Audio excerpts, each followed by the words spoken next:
مسیح یسوع کے عظیم جلالی پاک اور بابرکت نام میں آپ سبوں کو ہر صبح مسیح میں سلام عرض کرتا ہوں۔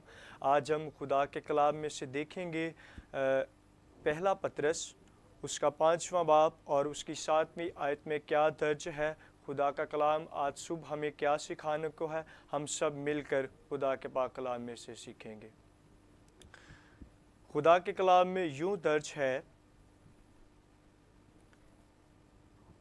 اور اپنی ساری فکر اسی پر ڈال دو کیونکہ اس کو تمہاری فکر ہے۔ خدا باپ کے کلام کا پڑھا اور سنا جانا ہم سب کے لیے باعث برکت ہو۔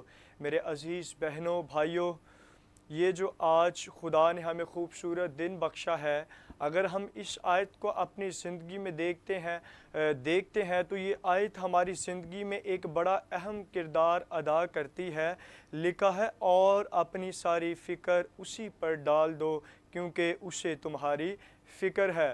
آج ہر شخص جو ہے اس جو معاشرے میں رہتے ہیں، زندگی بسر کر رہے ہیں، وہ سب اس طرح کرتے ہیں کہ جیسے ان پر کوئی پریشانی آتی ہے یا کوئی رکاوٹ آ جاتی ہے، ہرڈنس ان کی زندگیوں میں آ جاتے ہیں، وہ نہ کہ خدا پر ایمان رکھے، خدا پر اپنی فکروں کو ڈالے، بلکہ ایک انسان پر امید لگائے بیٹھے ہوتے ہیں کہ یہ انسان کے ساتھ میں اپنی بات شیئر کروں گا، میں اپنے دوست کے ساتھ بات شیئر کروں گا، اس رشتہ دار کے ساتھ، کسی بھی ناطے کے ساتھ میں اپنا جو دکھ ہے وہ شیئر کروں گا تو شاید میرا دکھ جو ہے وہ کم ہو جائے گا۔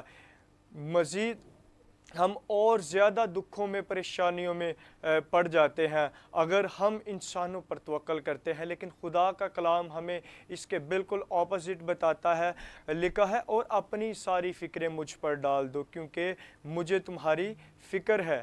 جب ہمارا ایمان، ہمارا بھروسہ، توکل اس پر ہوتا ہے تو تب ہمیں وہ ہر پریشانی سے، ہر مصیبت سے نکالتا ہے۔ اگر ہم دیکھیں یوحنا اس کا 10واں باب اور اس کی 10ویں آیت سے لے کر 18ویں آیت تک بھی ہمیں یہ بات ملتی ہے۔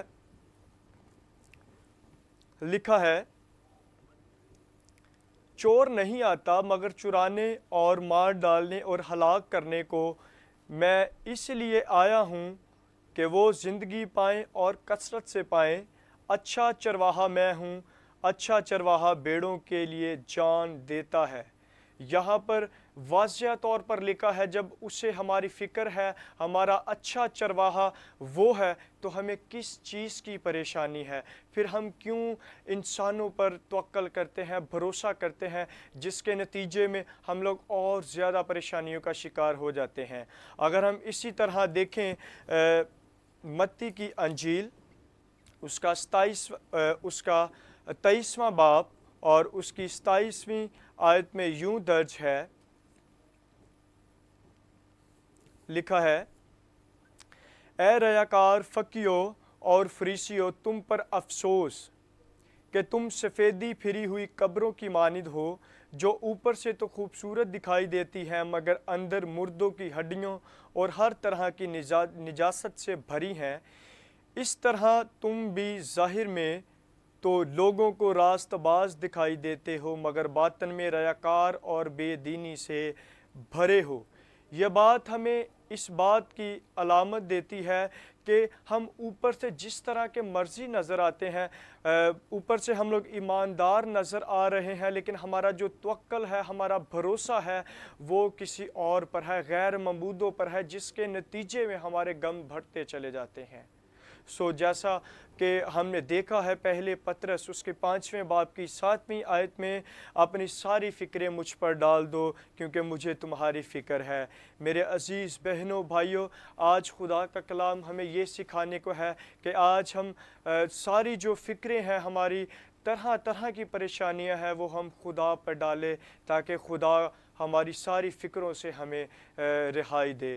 خدا باپ کے اس کلام کا پڑھا اور سنا جانا ہم سب کے لیے باعث برکت ہو۔ خدا آپ سب کو برکت دے، آمین۔